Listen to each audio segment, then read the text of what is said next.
Hello students. कल का जो हमारा लेक्चर था, जो हमारा लास्ट लेक्चर था, उसके अंदर हमने पढ़ा था हमारा जो अंतःस्रावी ग्रंथियां थी उनके बारे में अपन डिस्कस कर रहे थे कि अंतःस्रावी ग्रंथियां क्या होती हैं।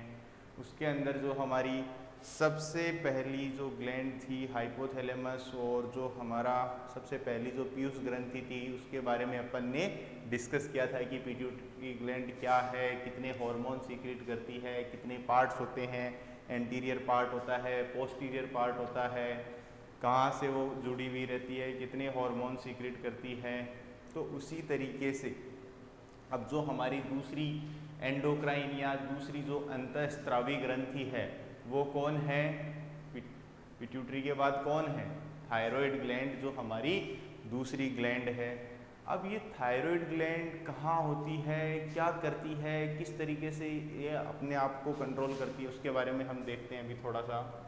सबसे पहले बच्चों मैं आपको बता दूं बहुत ही बेसिक, सबसे पहले अगर मैं आपको बहुत ही बेसिक्स में डिस्कस करना चाहूँ, बताना चाहूँ कि थायराइड ग्लैंड की पोजीशन की अगर हम बात करते हैं तो जो थायराइड ग्लैंड होती है वो हमारा जो लैरिंक्स वाला भाग होता है, ट्रेकिया के दोनों तरफ कुछ इस तरीके की स्ट्रक्चर होती है, ट्रेकिया के तरफ कुछ इस तरीके की संरचना बनी होती है, कुछ इस तरीके की संरचना बनी होती है।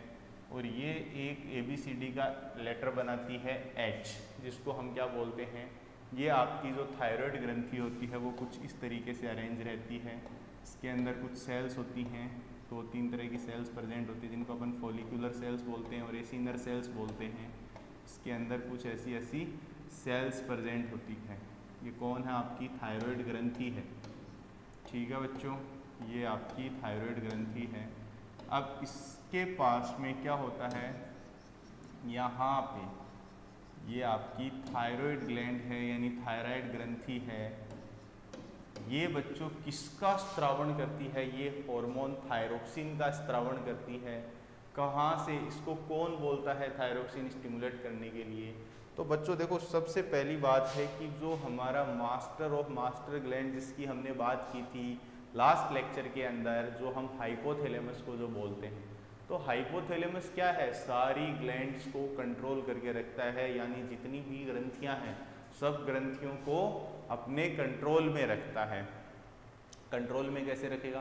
कि वो वहाँ से, मैंने बोला था कि हमने लास्ट लेक्चर में पढ़ा था, 2 तरह के हार्मोन रिलीज करता है, एक तो रिलीजिंग हार्मोन, एक होता है इनहिबिटिंग हार्मोन। अगर वो सिग्नल देगा किसको? पिट्यूटरी को। पिट्यूटरी को वो सिग्नल देगा कि चलो सीक्रेट करो, तुम क्या सीक्रेट करो? पिट्यूटरी को बोलेगा यहाँ से releasing factor, thyroid stimulating releasing factor, वो TSH, thyroid stimulating releasing factor वो रिलीज करेगा थायराइड हार्मोन के लिए। तो ये TSRF जो थायराइड रिलीजिंग फैक्टर है, थायराइड ग्लैंड का जो ये फैक्टर है, यानी thyroid stimulating hormone, thyroid stimulating जो हार्मोन है TSH हार्मोन है, इसको सिग्नल कौन देगा? इसके लिए इसको सिग्नल देगा आपका जो हाइपोथैलेमस है। जो आपका हाइपोथैलेमस है ये किसको सिग्नल देगा? हाइपोथैलेमस सिग्नल देगा थायराइड स्टिमुलेटिंग हार्मोन TSH। ये कौन सीक्रेट करता है? ये सिग्नल देगा किसको? पिट्यूटरी को। पिट्यूटरी को ये सिग्नल देगा। ठीक है, जैसे ही ये पिट्यूटरी को सिग्नल देगा तो ये जो थायराइड स्टिमुलेटिंग हार्मोन है ये यहाँ से सीक्रेट होगा और किसके पास जाएगा? थायराइड ग्लैंड के पास। एक बार इसको अगर अपन फिर से देखना चाहें तो ये देखो बच्चों, यहाँ पे कौन है? ये इस तरीके से जो स्ट्रक्चर है, यहाँ पे आपका ये हाइपोथैलेमस है, ये आपका हाइपोथैलेमस है। हाइपोथैलेमस ने सिग्नल दिया किसको? हाइपोथैलेमस ने अपना सिग्नल दिया पिट्यूटरी को। पिट्यूटरी को सिग्नल दिया, ठीक है, रिलीजिंग फैक्टर किया। यहाँ से कौन रिलीज होगा? TSH, thyroid stimulating hormone. और ये TSH कहाँ जाएगा? थायराइड ग्लैंड के पास, जो कुछ इस शेप की है, H शेप की जो स्ट्रक्चर है। और यहाँ पे जाने के बाद इसको क्या रिलीज करवाएगा? ये किसके पास है? कौन सी ग्लैंड है? ये थायराइड ग्लैंड है। और ये जो थायराइड ग्लैंड है बच्चों, ये कौन सा हार्मोन रिलीज करती है? ये जो थायराइड ग्लैंड है ये थायरोक्सिन को रिलीज करेगी, यानी ये थायरोक्सिन हार्मोन को रिलीज करती है, थायरोक्सिन हार्मोन को रिलीज करेगी। ठीक है, अब ये जो ग्लैंड है इसका कुछ ये डायग्राम आपको बहुत डिटेल में दिखाई दे रहा है। इसके ऊपर ये कुछ फॉलिकुलर एपिथेलियम सेल्स हैं, कुछ सी सेल्स हैं जिनको अपन कॉर्टेक्स सेल्स बोलते हैं, कुछ कैपिलरीज हैं, ल्यूमेन है फॉलिकल्स की, और थायराइड फॉलिकल जिसको हम बोलते हैं कि फॉलिकल कुछ इस तरीके से होता है। एक तो ये थायरोक्सिन सीक्रेट करती है, दूसरा जो है थायरोकैल्सिटोनिन या कैल्सिटोनिन हार्मोन का स्त्रावण करती है। अब बच्चों हम देखेंगे कि ये होती कैसी है, इसके बारे में हम थोड़ा सा डिस्कशन करते हैं। तो ये बच्चों ये है शरीर की सबसे बड़ी अंतःस्त्रावी ग्रंथि है, यह सबसे बड़ी ग्लैंड है, सबसे लार्जेस्ट ग्लैंड है, जो कौन है? Thyroid gland is the largest endocrine gland, यानी सबसे बड़ी अंतःस्त्रावी ग्रंथि कौन है? आपकी थायराइड ग्लैंड है। थायराइड ग्रंथि मनुष्य की ग्रीवा भाग में श्वसन नली के व ध्वनि यंत्र के जोड़े के पार्श्व अर्धतल पर स्थित होती है। यह ग्रंथि एच की आकृति की होती है। यह पक्षियों व स्तनधारियों में द्विपिंडकीय होती है, लेकिन रेप्टाइल्स में थायराइड ग्रंथि एक पिंडकीय होती है, यानी सिंगल लोब्ड होती है। हमारे अंदर जो ये होती है कैसी होती है? ये बाई लोब्ड होती है, 2 लोब्स होते हैं इसके, तो बाई लोब्ड होती है। और यहाँ पे ये कहाँ प्रेजेंट होती है? जो हमारा ट्रेकिया और जो हमारा वॉइस बॉक्स जिसको हम लैरिंग्स बोलते हैं उसके जॉइंट के ऊपर होती है। कैसी होती है? बिल्कुल एच शेप की होती है। कैसी होती है? एच के आकार की होती है। ओके, और जो इसका पोर्शन है बच्चों, इसका अगर ये जो पोर्शन है इसको मैं क्या बोलूँगा? जो ये वाला इसका पोर्शन है ऐसा ऐसा, इसको मैं बोलता हूँ स्टेमस। क्या बोलता हूँ इसको मैं? स्टेमस। इसको मैं बोलूँगा स्टेमस। ओके, इसको मैं क्या बोलता हूँ? स्टेमस बोलता हूँ। और यहाँ पे कुछ फॉलिकल्स प्रेजेंट होंगे जिसके बारे में अपन डिस्कस कर सकते हैं। अब ये अपन आगे चलते हैं। यहाँ पे आगे चलते हुए हम देखते हैं कि ये देखो थायरोक्सिन जो हार्मोन है इसकी जो सेल्स हैं कुछ, ये स्ट्रोमा है, ये फॉलिकल्स हैं, और ये इनकी ग्लैंडुलर सेल्स हैं। ये थायरोक्सिन या थायरोग्लोबुलिन जो है सीक्रेट कर रहा है यहाँ से। और ये क्या है? थायरोक्सिन T1 T2 यानी मोनोआइडोटायरोसिन, डाईआइडोटायरोसिन, ये जो अमाइनो एसिड है ये थायरोक्सिन को सिंथेसिस करवाने में, आयोडीन की प्रेजेंस में ये थायरोक्सिन का सिंथेसिस करवाता है। यह ग्रंथि भ्रूण अवस्था में यानी थायरोक्सिन T4 टेट्राआइडोथायरोक्सिन ये थायरोक्सिन का संश्लेषण सिंथेसिस करवाता है। यह ग्रंथि भ्रूण अवस्था में ग्रसनी के फर्श पर उत्पन्न होती है तथा इसकी उत्पत्ति से एंडोडर्मल यानी जो हमारे अंदर 3 तरह की जर्म लेयर्स पाई जाती हैं, जर्म भित्तियां पाई जाती हैं। एक होता है अपना एक्टोडर्मल, एक होता है मीजोडर्मल और एक होता है एंडोडर्मल। तो इसका जो ओरिजिन हुआ है, इसका जो इसकी जो उत्पत्ति हुई है वो कैसे से हुई है? Endodermal in origin. ये हार्डमानिया, एम्फियोक्सस व अन्य निम्न कशेरुकों में एंडोस्टाइल को थायराइड ग्रंथि के समजात माना जाता है। समजात का मतलब होता है कि वो स्ट्रक्चर के अंदर सिमिलर जो दिखे उसके सिमिलित माना गया है। अब ये कौन है? एम्फियोक्सस, हार्डमानिया, ये कुछ लोअर एनिमल्स हैं जो हमारे वर्टिब्रेटा ग्रुप के अंदर वर्टिब्रेटा फाइलम में आते हैं।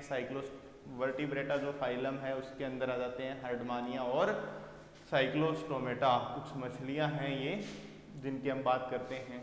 तो इनका जो पीछे एंडोस्टाइल भाग होता है उसको क्या बताया है? जो इन मछलियों का जो एंडोस्टाइल भाग है उसको इसके सिमिलर बताया गया है। मनुष्य में थायराइड ग्रंथि का जो भार है वो 25 से 35 ग्राम के लगभग होता है। जो इसका वेट है बच्चों, जो इसका वेट है वो 25 to 35 ग्राम के लगभग होता है।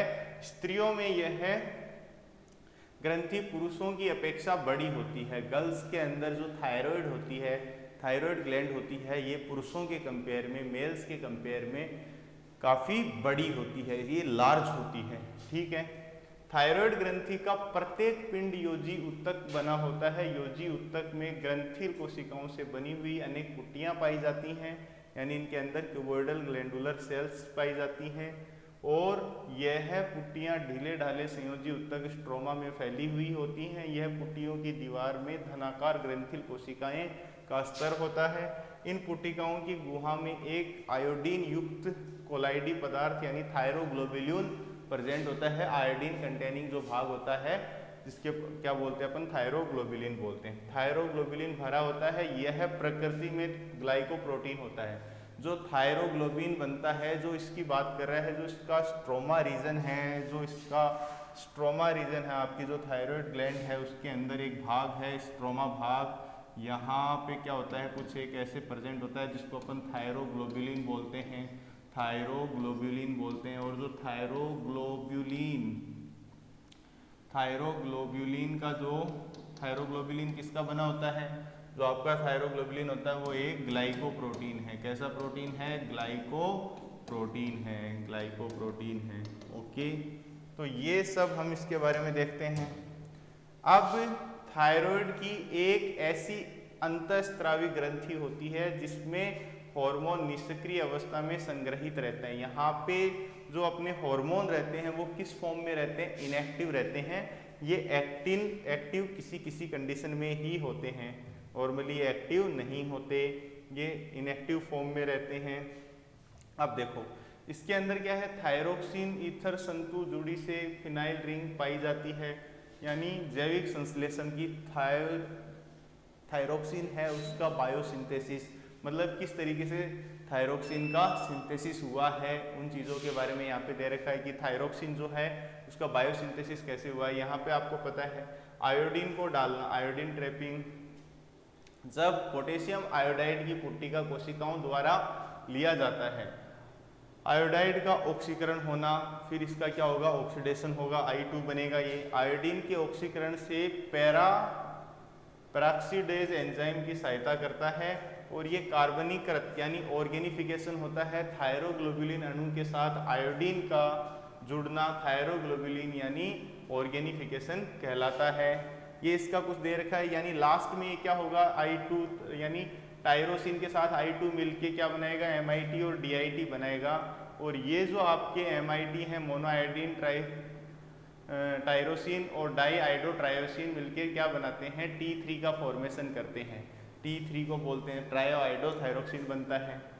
तो ये DIT और DIT मिलके टेट्रा बनाते हैं। मतलब ये क्या हो रहा है यहाँ पे बहुत ध्यान से देखना कि यानी इसका क्या है, सिंथेसिस है कि किस तरीके से जो अपने थायरोक्सिन है उसका सिंथेसिस कैसे हुआ। सबसे पहले ये टायरोसिन के साथ में I2 जुड़ा, इसने क्या बनाया, मोनोआइडोटायरोसिन और डाईआइडोटायरोसिन। अब ये जो आपके इन दोनों की मिक्स होने से मोनोआइडोटायरोसिन और डाईआइडोटायरोसिन के मिक्सिंग से क्या बना, T3 बना।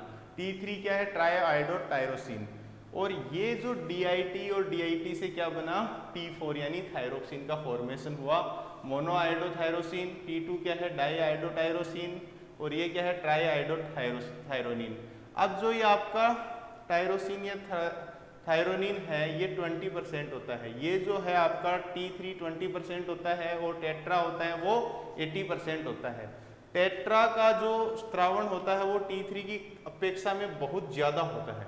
T4 यानी ज़्यादा, सबसे ज़्यादा स्त्रावण किसका होता है, T4 का होता है। T4 का स्त्रावण T3 की अपेक्षा में बहुत ज़्यादा होता है। T3 हार्मोन T4 की अपेक्षा 4 गुना अधिक प्रभावशाली होता है। T3 हार्मोन T4 की अपेक्षा कौन सा ज़्यादा होता है, T3 ज़्यादा होता है, अधिक प्रभावशाली होता है। T4 उत्तकों में पहुँचने पर T3 में बदल जाता है। जैसे ही ये सीक्रेट होता है T3 किसके अंदर कन्वर्ट हो जाता है, T4 है वो जैसे ही टिश्यूज के अंदर पहुंचता है तो वो T3 के अंदर कन्वर्ट हो जाता है। T श्रृंखला में T4 को थायरोक्सिन कहते हैं। थायरोक्सिन या टेट्राआइडोथायरोनिन यह टायरोसिन अमाइनो अम्ल का व्युत्पन्न पदार्थ होता है, यह इसको व्युत्पन्न पदार्थ बोलते हैं। थायरोग्लोबुलिन अणु में 1 से 3 तक थायरोक्सिन अणु होते हैं तथा प्रत्येक 14 अणु थायरोक्सिन पर औसत T3 T4 अणु यानी ये इसका जो रेशियो होता है ये होता है T3 का 1:14, T4 का जो इसका जो रेशियो होता है वो कुछ इस तरीके से होता है। थायराइड हार्मोन सामान्य अवस्था में 3 महीने तक हार्मोन थायरोग्लोबुलिन के रूप में पुट्टिकाओं में संग्रहित रहता है। जो इसकी वॉल है 3 से 4 महीने तक ये उसी के अंदर क्या रहता है, संग्रहित रहता है। ठीक है, अब अपन बात करते हैं इसके अंदर कि थायरोक्सिन जो ग्लैंड है, थायरोक्सिन हार्मोन के निर्माण के लिए 120 माइक्रोग्राम आयोडीन की आवश्यकता होती है।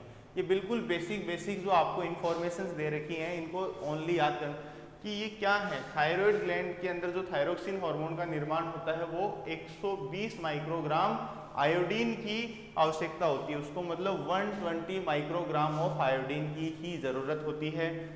और सामान्य व न्यूनतम सिफारिश आयोडीन 200 माइक्रोग्राम पर डे ग्रहण करते हैं। यदि 50 माइक्रोग्राम पर डे से कम आयोडीन होने पर थायराइड विकृत होती है, यानी थायराइड क्या हो जाती है, विकृत हो जाती है। यदि भोजन में आयोडीन की कमी हो जाती है तो थायराइड ग्रंथि रक्त से अधिक आयोडीन अवशोषित करने के लिए यह बड़ी हो जाती है। इसको हम सिंपल गोइटर बोलते हैं। अगर हमारे ब्लड के अंदर थायरोक्सिन की कमी आ जाती है तो ये क्या करती है, जो हमारे ब्लड के अंदर थायरोक्सिन है उसको क्या कर लेती है, एब्जॉर्ब कर लेती है। अब उसको एब्जॉर्ब करने के लिए अपना सरफेस एरिया बढ़ाएगी, सरफेस एरिया बढ़ाएगी तो ये ग्रोथ करेगी तो एक यहाँ पे कॉलर लाइक स्ट्रक्चर बन जाती है जिसको अपन क्या बोलते हैं, गोइटर बोलते हैं। जिसको अपन क्या बोलते हैं, सिंपल गोइटर यानी गलकंठ, जिसको घेंगा रोग बोलते हैं। यह घेंगा रोग पहाड़ी ढलानों पर रहने वाले आदमियों में अधिक होता है क्योंकि वहाँ पर आयोडीन पानी के साथ बह जाती है। यह रोग वहाँ अधिकांश जनता में हो जाता है, तब इसे एंडेमिक घेंगा या एंडेमिक क्षेत्र भी कहते हैं। समुद्री भोजन करने वालों में यह रोग कभी नहीं होता क्योंकि वहाँ पे उनके अंदर जो सी फूड खाते हैं, जो फिशेज वगैरह खाते हैं, उनके अंदर आयोडीन बहुत पहले से ही होता है। क्योंकि आयोडीन रिच फूड जो खाते हैं उनमें आयोडीन की कभी डेफिशिएंसी नहीं आती। लेकिन जो सी एरियाज़ के अंदर रहते हैं, जो इधर रहते हैं ऊंचाई वाले घेंगा पहाड़ी वाले एरिया के अंदर, तो उनके अंदर आयोडीन की डेफिशिएंसी आ जाती है। और आयोडीन की कमी की वजह से क्या होता है, ये आपका गोइटर या घेंगा रोग हो जाता है। जो थायराइड ग्रंथि है ये कभी कभी बड़ा रूप लेके अपनी बड़ी साइज करके ब्लड से आयोडीन एब्जॉर्ब करने की कोशिश करती है। इसके कारण क्या होता है कि ये इस डिजीज़ हो जाती है एक तरीके से, यहाँ सूजन टाइप से आ जाता है जिसको अपन क्या बोलते हैं, इसको अपन घेंगा रोग बोलते हैं। ओके, अब अपन आगे पढ़ते हैं इसको। थायरोक्सिन के कार्य की क्या क्या फंक्शंस होते हैं। थायरोक्सिन के अगर हम फंक्शंस को देखें तो इसके फंक्शंस क्या क्या होंगे। थायरोक्सिन के कार्य वृद्धि, विकास यानी जो ग्रोथ होती है, डेवलपमेंट होता है, उसके अंदर ये सारा का सारा जो अपना फॉर्मेशन करता है। किस टाइप की ग्रोथ, इसकी कमी से लार्वा अवस्था वयस्क अवस्था में रूपांतरित नहीं होता। मतलब बच्चों ये जो बात कर रहा है, ये जो हार्मोन सीक्रेट करता है थायरोक्सिन, ये ग्रोथ, मेटाबॉलिज्म, जो हमारी सेक्स ऑर्गन्स का डेवलपमेंट है, सेक्सुअल पावर है, सब कुछ का डेवलपमेंट थायरोक्सिन की डेफिशिएंसी की वजह से। हमने बहुत ही शुरुआत में पढ़ा था कि किसी भी हार्मोन के कम स्त्रावण से, किसी भी हार्मोन के ज़्यादा स्त्रावण से कुछ कमी आती है, और उस हार्मोन अगर वो अपनी निश्चित मात्रा के अंदर हार्मोन स्त्रावित होता रहता है तो वो अपना कार्य अपने अनुसार करता रहता है। जैसे कि थायरोक्सिन हार्मोन का काम है फैट मेटाबॉलिज्म को, फीमेल्स के अंदर जो हमारा मेंस्ट्रुएशन चक्कर होता है उसको मेंटेन रखना, सारे के सारे जो काम होते हैं, हमारे बोन्स की ग्रोथ है, मेंटल ग्रोथ है, सेक्सुअल ग्रोथ है, तो ये सारे के सारे किस पे निर्धारित रहते हैं, सारे के सारे थायरोक्सिन की प्रॉपर अमाउंट में रहते हैं। अगर थायरोक्सिन अपनी लिमिट से कम स्त्रावित हो रहा है तो अभी हमने देखा ही था कि घेंगा रोग उत्पन्न हो गया। तो ये जो हार्मोन है, अब जैसे इसमें यहाँ पे बात कर रहे हैं अपन कि वृद्धि, विकास और कायांतरण का जो काम होता है, डेवलपमेंट का जो काम होता है, ग्रोथ, डेवलपमेंट, इन सारे कामों में ये अपना रोल प्ले करता है। अब मैं बात करता हूँ कि थायरोक्सिन हार्मोन उभयचर यानी जो एम्फीबियंस होते हैं, जैसे आपने देखा कि फ्रॉग का इनडायरेक्ट डेवलपमेंट होता है, तो तो उसके अंदर सबसे पहले जो एग है, एग से क्या बना, लार्वा बना। अब लार्वा के अंदर टेडपोल बना, लार्वा, फ्रॉग का लार्वा क्या होता है, टेडपोल होता है। अब उसके अंदर क्या होगा, मेटामॉर्फोसिस होगा। अब अगर वो मेटामॉर्फोसिस के टाइम पे मेटामॉर्फोसिस होगा, उस टाइम अगर हॉर्मोन्स स्रावित, उसके अंदर ये आयोडीन की कमी है, थायरोक्सिन की कमी है, तो वो मेटामॉर्फोसिस नहीं कर पाएगा, यानी वो अपनी फुल वयस्क नहीं बन पाएगा, यानी टेडपोल लार्वा में कायांतरण को प्रेरित नहीं कर पाएगा। इसकी कमी से लार्वा अवस्था वयस्क अवस्था में रूपांतरित नहीं होगी। तो इस बात को गांठ बांध लेना बिल्कुल। ग्रोथ के ऊपर किस किस के लिए रेस्पॉन्सिबल रहता है, फिजिकल ग्रोथ यानी स्केलेटल, मस्कुलर, विसरल, सेक्सुअल और मेंटल, इन सभी ग्रोथ के लिए ये क्या रहता है, रेस्पॉन्सिबल रहता है। कई अभ्यचरों के लार्वा जैसे अमाइलोस्टोमा तथा न्यूटोरस जल का कुत्ता यानी वाटरी डॉग में आयोडीन की कमी के कारण कायांतरण नहीं हो पाता तथा ये लार्वा अवस्था में जनन करने लग जाते हैं। इस प्रक्रिया को पेडोजेनेसिस भी कहते हैं। कुछ के अंदर इसकी डेफिशिएंसी की वजह से क्या होती है, ये जो अमाइलोस्टोमा है, ये अमाइलोस्टोमा और जो आपका वाटर डॉग जिसको अपन क्या बोल रहे हैं, जल का कुत्ता, यानी ये आयोडीन की कमी से कायांतरण नहीं हो पाता तथा यह लार्वा अवस्था में ही जनन करने लग जाते हैं। ये लार्वा के अंदर ही अपने जो रिप्रोडक्शन का प्रोसेस है वो करने लग जाते हैं। अब जो हमारा उपापचय है, हमारा जो मेटाबॉलिज्म है, उसके ऊपर क्या इफेक्ट पड़ेगा, ये अपन देखते हैं कि जो हमारा मेटाबॉलिज्म है उसके ऊपर इसका क्या इफेक्ट पड़ता है।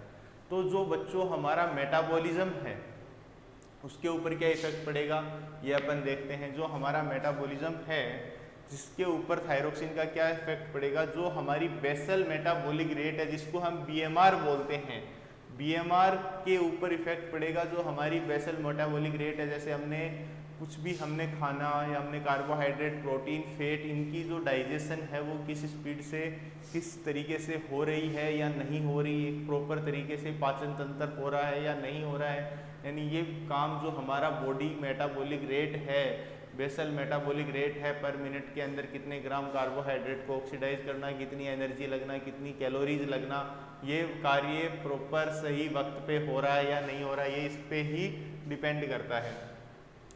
अगर यहाँ पे थायरोक्सिन शरीर के आधार उपापचय दर को नियंत्रित करता है, ऊर्जा व्यय में वह दर जो मात्रा जीवित रहने के लिए आवश्यक होती है वह आधार उपापचयी दर कहलाती है।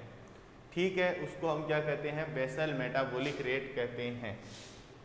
बीएमआर बढ़ेगी, कब बढ़ेगी, जब शरीर का तापमान बढ़ेगा, भार में कमी, तो उसमें अधिक मात्रा में उत्पादन होगी, इसको अपन कैलोरीजेनेसिस भी कहते हैं। मतलब क्या कह रहा है कि अगर आपके बॉडी का टेम्परेचर बढ़ेगा, आपके वेट में कमी होगी, आपका टेम्परेचर अधिक होगा, तो इसको अपन क्या कहते हैं, कैलोरीजेनेसिस कहते हैं, यानी कैलोरीज का फॉर्मेशन होना कहते हैं।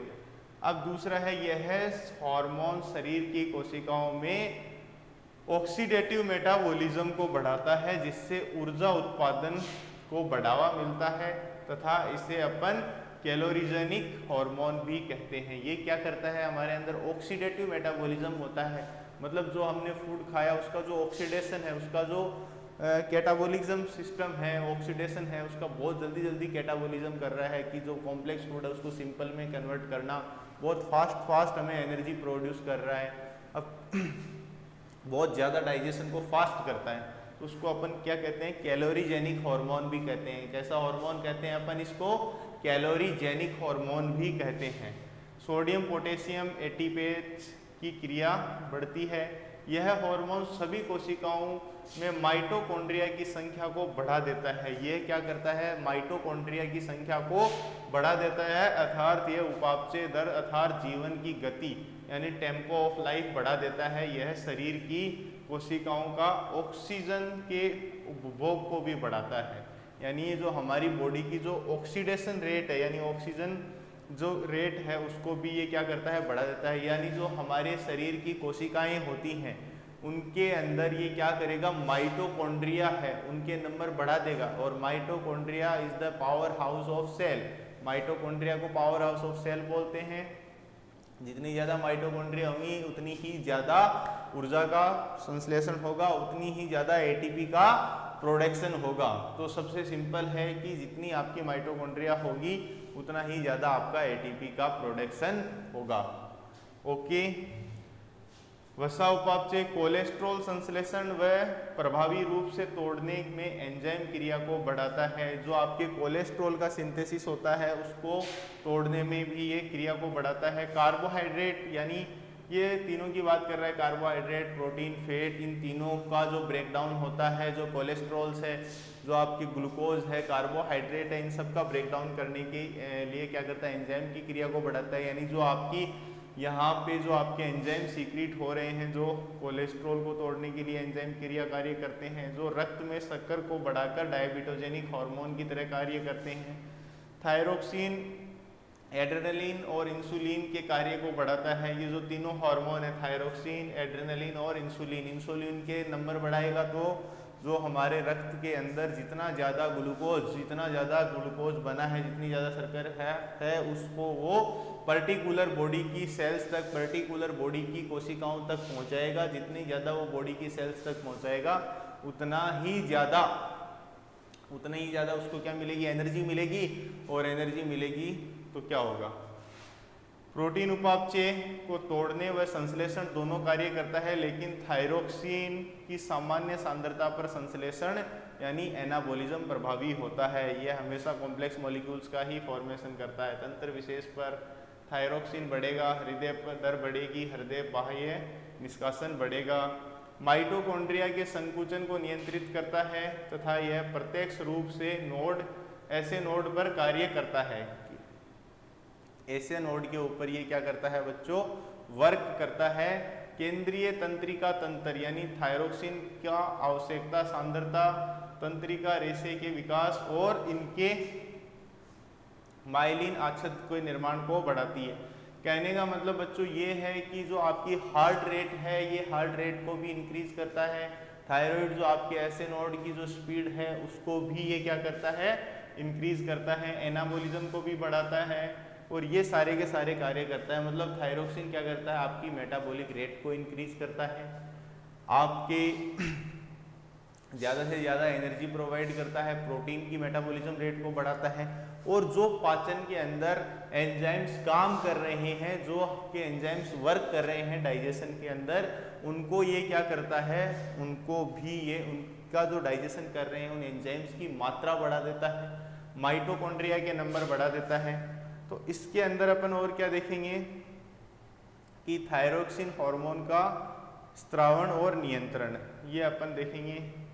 रक्त के अंदर थायरोक्सिन आरबीसी के निर्माण को प्रेरित करता है। ओके, और ये माइटोकॉन्ड्रियम संकुचन। अब बच्चों यानी ये क्या है, मायोकार्डियम के संकुचन के नियंत्रित करता है, क्योंकि ऐसे नोड को अपन पेस मेकर भी बोलते हैं। हार्ट का पेस मेकर, जो आपका हार्ट है उसके अंदर क्या करता है, ये जो हमारा हार्ट होता है कुछ इस तरीके से, हार्ट के अंदर जो ऐसे हार्ट का पाउच होते हैं कुछ इस तरीके से, ये वाला जो हार्ट होता है, हार्ट का जो पोर्शन होता है कुछ इस तरीके से, ये आपके ऑरिकल्स हो गए। यहाँ से एक होता है ऐसे नोड, साइनो ऑट्रिकुलर नोड, और एक होता है आपका एवी नोड, तो ऐसे नोड एवी नोड को सिग्नल देता है और इसके अंदर जो बीटिंग होती है इसको इंक्रीज करवाता है। ऐसे नोड को क्या बोलते हैं, साइनो एट्रियल नोड, और एवी नोड को एट्रोवेंट्रिकुलर नोड।